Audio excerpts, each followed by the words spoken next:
o homem vestia o mesmo traje que o sumo sacerdote usava no dia da expiação. E representa Cristo, nosso sumo sacerdote celestial, como nós vimos lá em Hebreus, capítulo 8, verso 1, capítulo 9, verso 11. Oficiando no dia da expiação, quando há um juízo prévio de cada pecador. Aquela visão de Daniel é uma visão que lembra que aquele que ele viu estava vestido como se vestia um sacerdote quando iria apresentar os sacrifícios, a oferta, a expiação pelos pecadores. Quem é o nosso sacerdote? Quem é o nosso sumo sacerdote? Jesus Cristo. Em vista da dúvida do profeta a respeito do fim destas coisas, a dúvida de Daniel, quando seria o fim destas coisas? Segundo a visão que ele viu, que ele teve a respeito do fim, Deus lhe revelou outros períodos de tempo. Deus revelou, por exemplo, um período lá no livro de Daniel. Talvez eu esteja falando para pessoas que não tenham conhecimento sobre alguns períodos proféticos que foram revelados a Daniel, o livro de Daniel. Por exemplo, um dos períodos é um período de 1290 dias. Daniel 12, 8, Daniel 12, 11.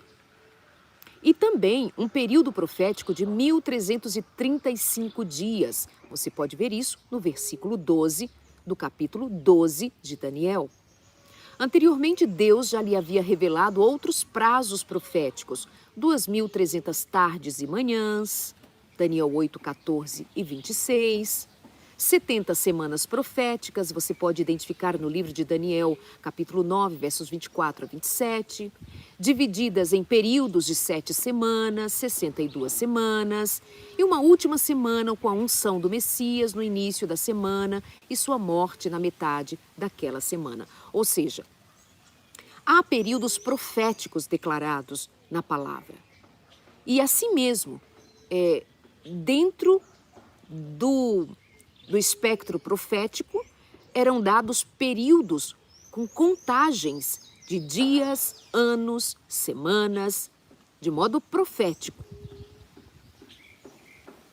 Como, por exemplo, o período de um tempo, 2 tempos e metade de um tempo. É uma expressão que aparece também no livro de Daniel, capítulo 7, verso 25. O que equivale a 3 anos e meio, que são 42 meses.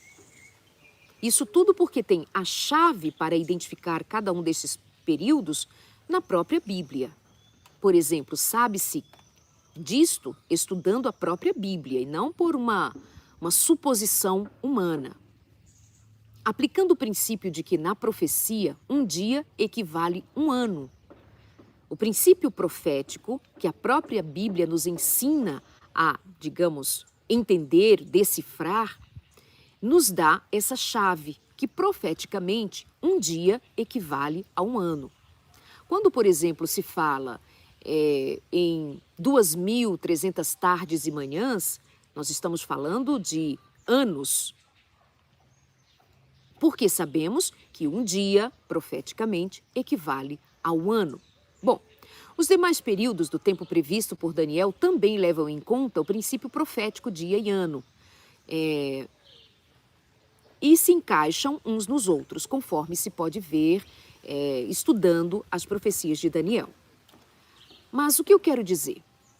Que há que se considerar que é verdade que a Bíblia nos faz saber mais precisamente sobre tempos, períodos, com a chave bíblica, com a chave para decifrar, para entender, para compreender, porque quando Deus nos dá profecias, Ele não quer que nós sejamos cegos para o entendimento da profecia. Por isso que é necessário haver estudo, por isso que é necessário haver uma compreensão da palavra por meio do estudo, sincero, humilde, em oração, mas comprometido, dedicado. E se você não tem conhecimento sobre as profecias bíblicas, sobre o que mais temos a descobrir na palavra de Deus, eu convido você a acessar o site biblia.com.br, biblia.com.br e pedir um curso bíblico sobre as profecias de Daniel.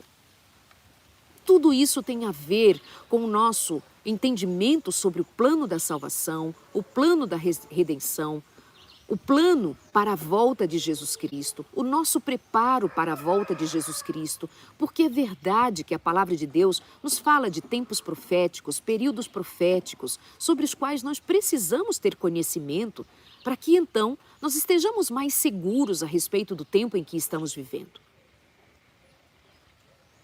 Os demais períodos de tempo previstos por Daniel também levam em conta o princípio, né, do dia e ano, como eu disse anteriormente. Entender que esses períodos de tempo se relacionam entre si e seguem o princípio de que um dia equivale a um ano previne o sensacionalismo. Ou seja, ter entendimento das profecias, conhecer as profecias, nos faz saber o tempo em que estamos vivendo, mas sem sensacionalismo, apenas como referência, apenas não, como uma referência segura do que está acontecendo à nossa volta, sem nos levar para os extremismos do sensacionalismo, do desespero, do adiantar as coisas, do atropelamento da própria palavra de Deus, da revelação de Deus, mas nós precisamos ter segurança do que nos está acontecendo agora. Nós precisamos estar seguros de que o Senhor está adiante de todo o tempo profético e que os servos de Deus estão seguros quando eles seguem muito, bem de perto o Cristo, o Senhor e sua palavra, o seu Espírito.